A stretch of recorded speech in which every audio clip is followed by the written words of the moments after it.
Hi guys, welcome to Investing with JOK, and today we'll talk about AMD. I've been long AMD since about 2016, autumn 2016, after they released their um, uh,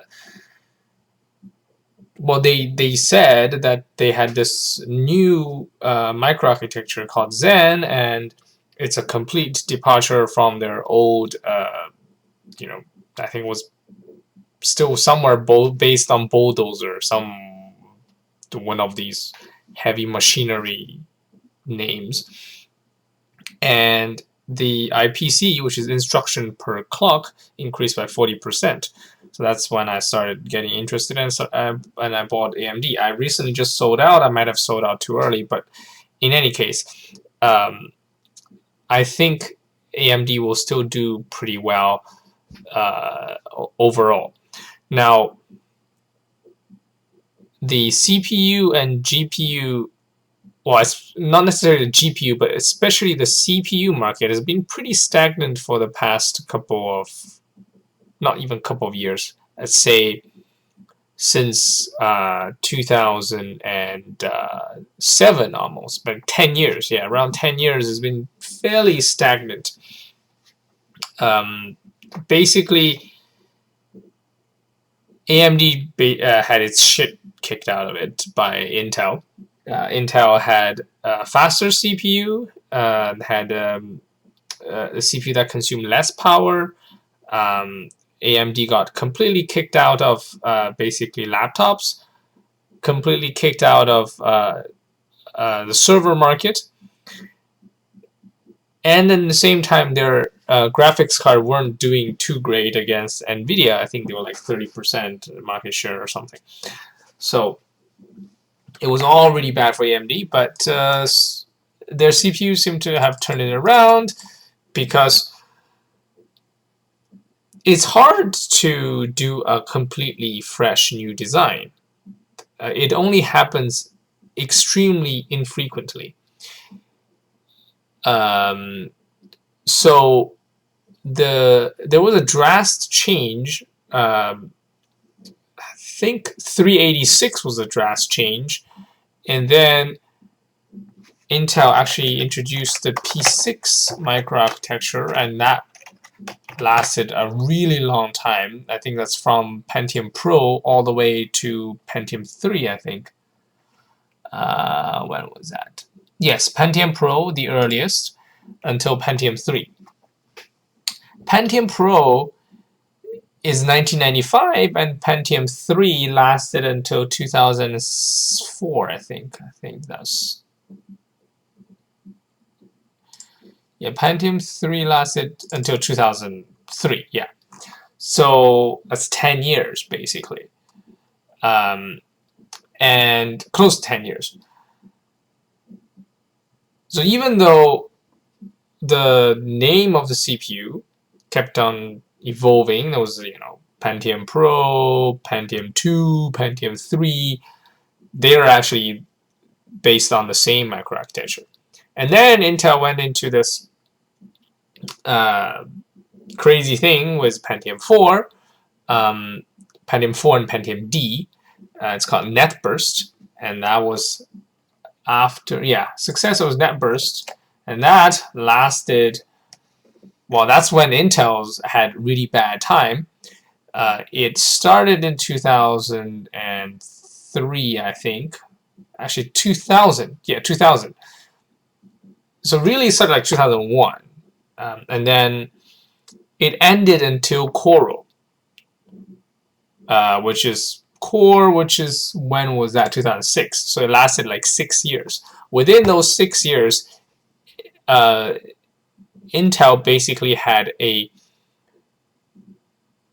CPU was more is harder. It doesn't perform as well, and AMD was neck and neck with Intel, sometimes pulling ahead. At the same time, I think during the time of NetBurst, AMD was running on K7. Yeah, I think. So it went. It was in K7, and K7 was a pretty decent microarchitecture. So at that time, AMD got almost like 50% of market share, or something crazy, and they also got into the server market with their Opteron CPU. And then in 2006, Intel went back to the core. Well, went to core microarchitecture, and the funny thing is, Intel Core, which is still being used now, is a lot more similar to P6 than NetBurst, which means NetBurst was really just a failure, right? And then that gave Intel back its performance lead until now, because the next one after K7 was K8 and K10 from AMD, and both were shit. Yeah, so you can see the microarchitecture only changes once every 6-10 years. It's 5 to 10 years. It doesn't change every other year. So that means once you have, between those two guys, once you have a microarchitecture that works well, the performance lead and energy efficiency lead will sustain itself for quite a while, measured in years, not in quarters. So that's one thing. Zen microarchitecture was, if you look at Zen microarchitecture, the predecessor was Accelerator, but it was they made these stupid things, Steamroller and all that stuff. If you keep going back, that was K10, and K10 wasn't horribly bad, I would say. Yeah, I remember wrong. So K10 wasn't too bad. I remember X2 was okay. Sempron, it just wasn't holding on. It wasn't as good as Core. Core was so much better. And then when it goes into the bulldozer thing, that's when they all get very messed up. Bulldozer had these, they call it CCX or something. They basically clustered cores and then made it super inefficient. Oh, sorry, not, it's called clustered multi-threading. So it was, basically they stuffed many cores together, and then they weren't as efficient as standalone cores, and they shared some functional units, and it was just bad. How bad is it? By the end of the whole these stupid microarchitectures, these heavy machinery things, the top of the line AMD CPU was selling at $115 or something like that, right? To give you an idea, top of line Intel CPU is $1,000.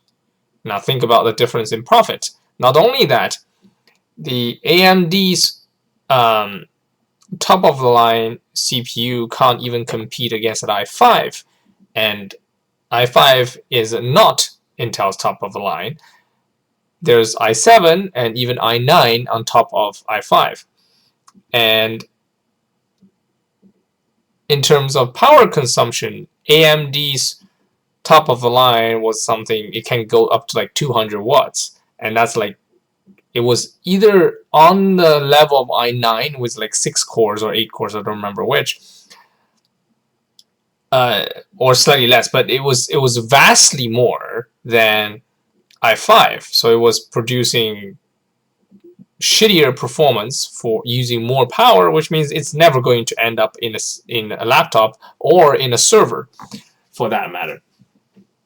So AMD's server market share went to zero. Essentially, their laptop market share went effectively zero. Okay, so now what is the status now? So AMD has come back in terms of the GPU business didn't change that much. It's basically like 30% market share, never goes up or never goes down that much because it was never that good. But it wasn't shit. But in terms of CPU, they now have CPU that's selling at like 200, even 300, 400, $500 market like price points. They had Threadripper, which had a lot of cores. Ryzen, when Zen was fully developed, it was like actually 51% higher IPC compared to their old one. It was still slightly worse than Intel's offerings, but it's now within 10%. So it's actually now competitive. And then also energy consumption went vastly down. And so their desktop revenue went just shot up. If you look at AMD's revenue, you can see that, compared to just a year ago. So Ryzen got released like early that year in 2017. Revenue doubled basically, right? This is for the first half year. It's quite crazy. And unfortunately, AMD bundles CPU, consumer CPU, and GPU here, which is kind of annoying. But at the moment, if you look at here, mobile division is still no-show, right? So I'm going to assume this is as far as Ryzen going to ramp up in terms of just desktop CPU, and then I am going to assume that GPU won't go up, right? So what is left is laptops. So maybe AMD can capture some laptop market share. So if we look at laptop market share, you are essentially looking at, so look at here, it's like 100, 160. So laptop is going to be 60% more than desktop in terms of total market size. Now, assuming that, AMD can capture conservatively 25% of the, say 20% of the market, right? What is that? So that you can go to Intel, and I'm going to underestimate the PC-driven, PC-centric thing, which is $28 billion, 28.8, but let's say just $28 billion times, let's assume that they only do desktop and laptop, and laptop is going to be 2, and desktop, well, that laptop is like 160, right? So we're going to be multiply 160 divided by 160 plus like 100, I thought, or something like that. So 17 billion is laptop. Say AMD takes just 20% of that. 17 times, so 3.4, let's say $3.5 billion.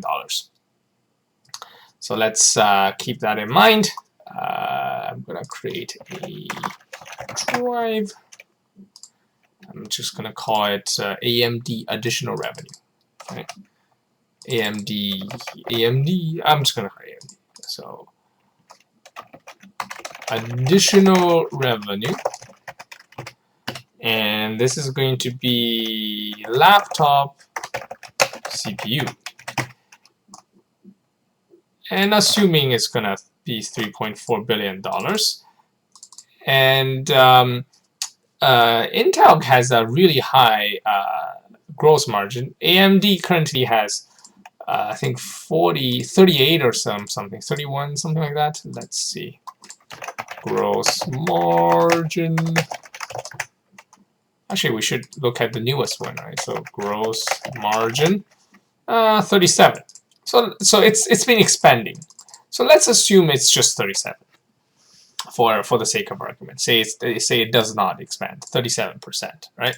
So gross margin is going to be 37%, and then you get, that's one part. So laptop. The other one is data center. So data center CPU, it probably looks even better for AMD if you look at this chart, this form here. For AMD, the most expensive one is 4200, and has 32 cores. And at same price, slightly more expensive for Intel is Xeon 8160 at 24 cores, and lower base rate but higher boost rate. So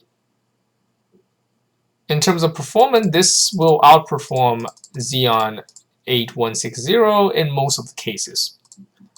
And in fact, this thing will trade blows or sometimes even be better than this guy over here. The reason is manifold. Obviously, it has more cores. It's 4 more cores. That is 1/7, right? So it has 15%, 14% more core count. That's one important thing. It actually has a higher memory bandwidth. So I think that the AMD CPU has about it was like quad channel or something. Let's see. Memory subsystem. Yeah, here we go. This is what you see. The memory bandwidth is much higher, simply because you know, AMD has more channels. I think 8 channels. Holy shit, 8 channels. Yeah. Intel 6 channels. Yeah. And also, not only that, AMD CPU supports more memory capacity. It can address, I think, 2 terabytes per 2 terabytes of DRAM per CPU. So if you put 2, it actually addresses like 4 terabytes. For Intel, most of their Xeon CPUs do 768. So if you want like more than 1 terabyte, you have to put 2 CPUs, and a 2 CPU server is quite a bit more expensive. So in AMD's case, it's more flexible. So if you just want more memory and you don't need that much processing power, you can use a single CPU. But for Intel, you have to use 2. Also, AMD provides more PCIe Express lanes, and these are used for GPUs. So if you want to put more GPUs into your system, you want more PCI Express lanes. So I think the EPYC CPU, I think the name's kind of stupid, but the EPYC CPU has 128 lanes. Intel has something like 48 or some stuff like that. Let's see if I can find that.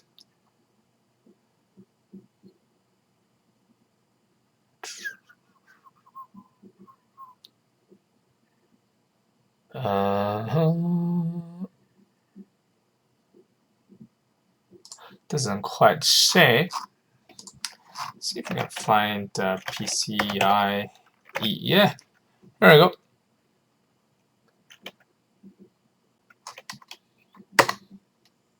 How many PCIe's I get?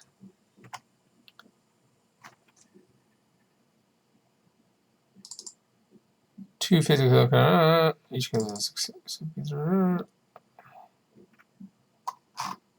I forgot, but trust me, it has more PCI Express lanes than Intel.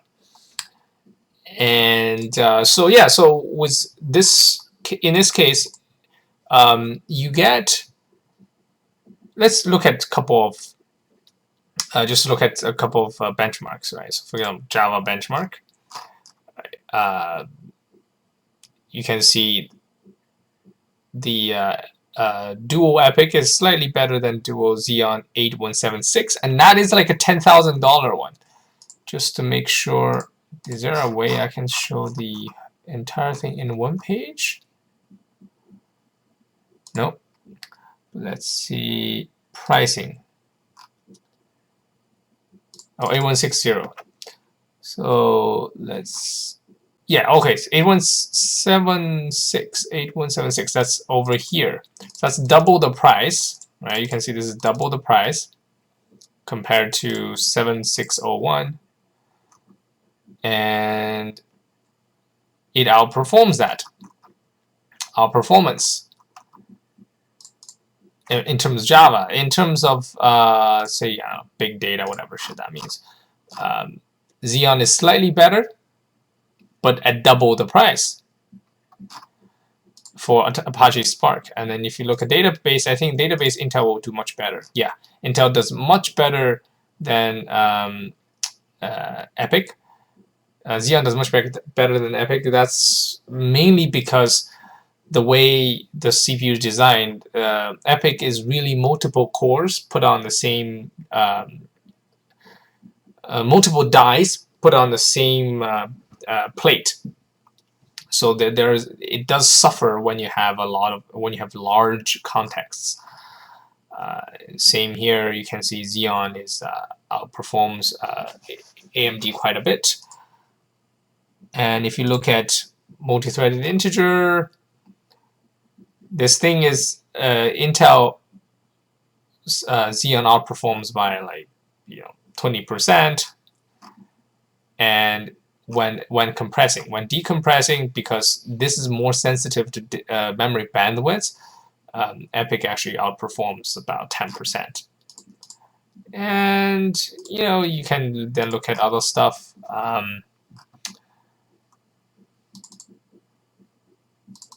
Let's just take a look, right? So you got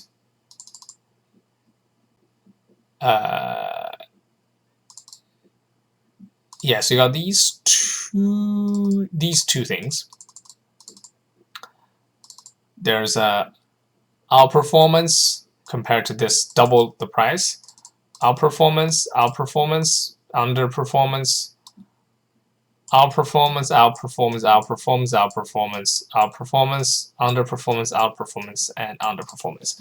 So overall, you pay half the price, you get more performance.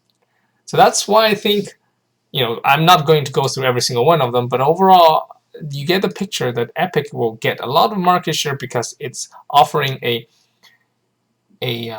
comparable, if not sometimes better, performance at half the price of what Intel's doing. Okay, so let's assume, again, conservatively, that they will capture 20% of the server market, right?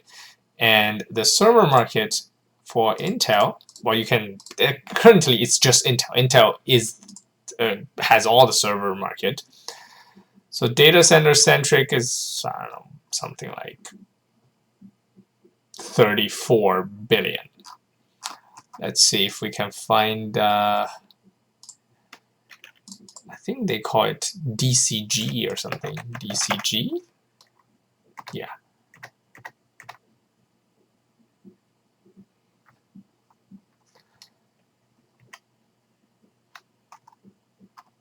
Where is that? DCG.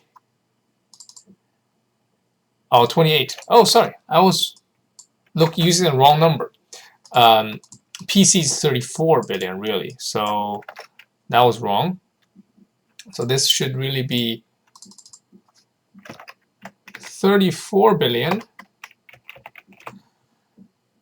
times 160 divided by 160 plus 100. So that's the additional revenue. Oh, and then multiply by 0.2, so 20% of that. So 4 billion really. And then data center, it was something like 28. So let's say AMD captures 20%. So that really means 28.8 times 0.2 at a margin. Usually data center margin is much higher. I'm going to assume that it does not get any higher. So gross profit for AMD has quite a bit more to grow. And those two additional revenue items, first of all, let's say, equals sum those two. And so $10 billion and potentially do $10 billion annually additional revenue. And gross profit should be, on top of that, that's like, let's say this is 10, so that's 3.7 billion, right? And AMD currently, last year, AMD did how much?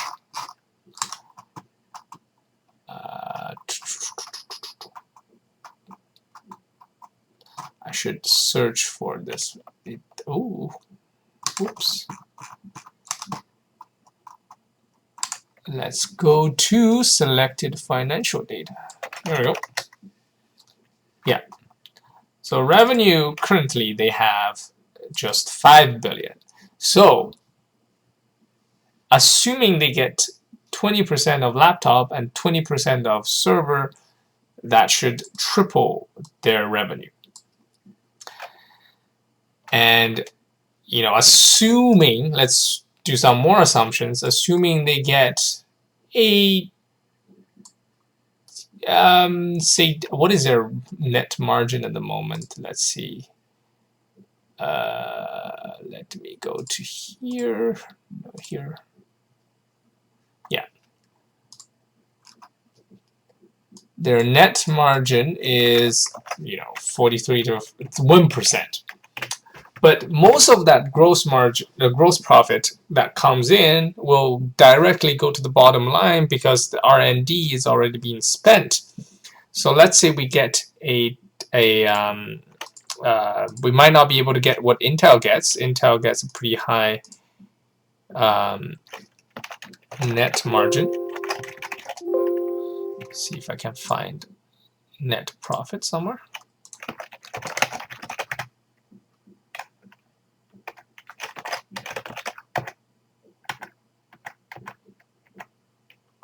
Okay, here we go. Net income. Yeah, net margin is 15% overall. So, but usually for any additional piece of stuff you sell, it gets much closer to the gross margin. So in this case, let's still be more conservative and say that AMD just gets 10% of this thing as net margin. If they get it, the additional contribution to the net margin will be 10%. So you sacrifice 27% because of overhead and whatnot, but not because of R&D, because they already spent the R&D. Remember that. So that will be $1 billion in net profit, and AMD's current market cap, I think, somewhere around. Yes, 18, so close to 20. So you're now getting a 20 PE. This is very conservative though. So if we assume it gets a 20% contribution from that additional revenue, then you will be looking at just 10 PE. So that's how I think about this. And also I'm assuming they only get 20% of laptops and 20% of data center, which they might do more. I don't know. And I also assume that their CPU, their desktop has peaked. They won't grow any more desktop sales, which might also not be true. So yes, so that is my view on AMD. I like the company, what they're doing with their CPUs. their GPU is still pretty crap. At the moment, their GPU takes more power and performs worse than NVIDIA's counterparts. And NVIDIA has been just churning out advancements every single year. Something happens. AMD is still being, their Vega was really hyped, but there wasn't a really good GPU, and they had to rely on very exotic things like HBM to high bandwidth memory to push their to basically cut down on the power consumption. It's kind of it's just not good. But overall, if you want to understand more about the whole semiconductor thing, especially on the CPU side, I highly recommend this book. It's called a Quantitative Approach, Computer Architecture, Quantitative Approach. Get one of those books and read it. It will tell you a lot of trade-offs in CPU design, and it will tell you the different, like, memory hierarchy is one thing. Inside the CPU, then you have these crazy pipelining things that people use now, branch prediction and speculative execution, and a lot of that. Once you read it, you will understand strange things like the whole meltdown thing with Intel CPU, and that's because you can establish a covert channel using speculative execution by timing how long these instructions take. It's amazing how people get around security checks. And other than that,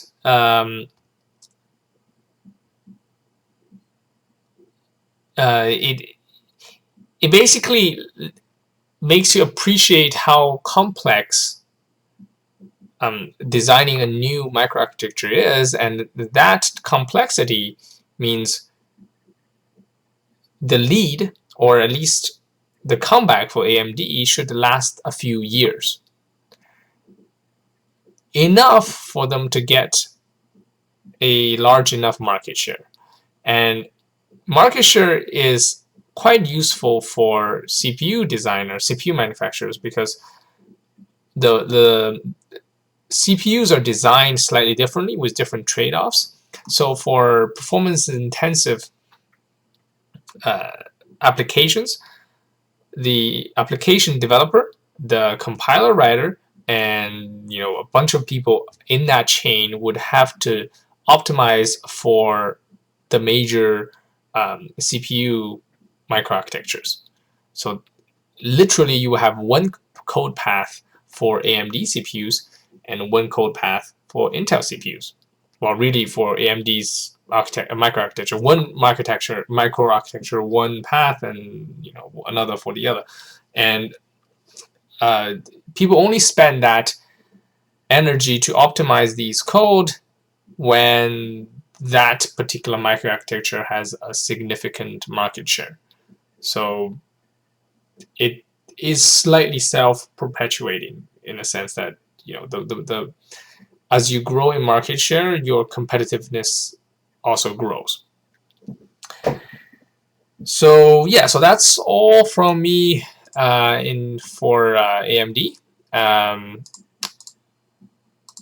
I think it is quite likely for this company to make $1 or even $2 billion in net profit in a year. Well, I mean annually, maybe by 2020. Obviously, if recession hits, this thing will go down quite a bit, because companies will put off updating their hardware and consumers will put off buying new laptops. And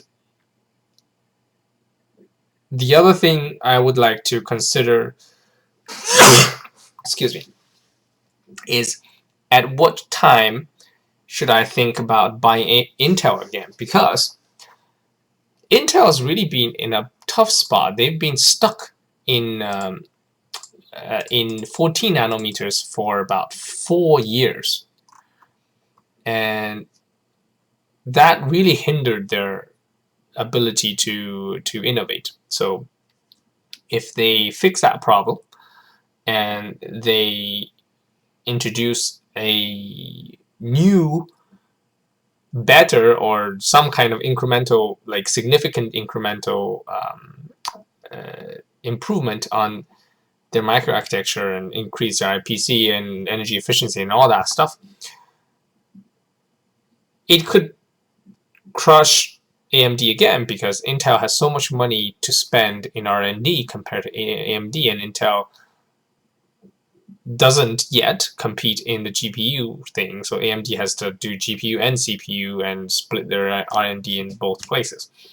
So yeah, Intel could just crush them by sheer money. But again, that will take time. All these will take time. It's not a 1 year job. It might take 2, 3, or even 4 years. Zen took, I think, 3 years. So yeah. Be careful when you hold AMD. I still like it, but it is now at a place where even if they make, $2 billion a year, that only gives you a 10% return, and it's unlikely that it will actually topple Intel. So that is all I have for AMD, and it's I'll put the link to the book that I recommend in the description. But it's a very involved book. It's hundreds of pages long. So if you like to understand more about computer architecture, read it. If you don't waste your money. It's $100. So yeah, see you next time.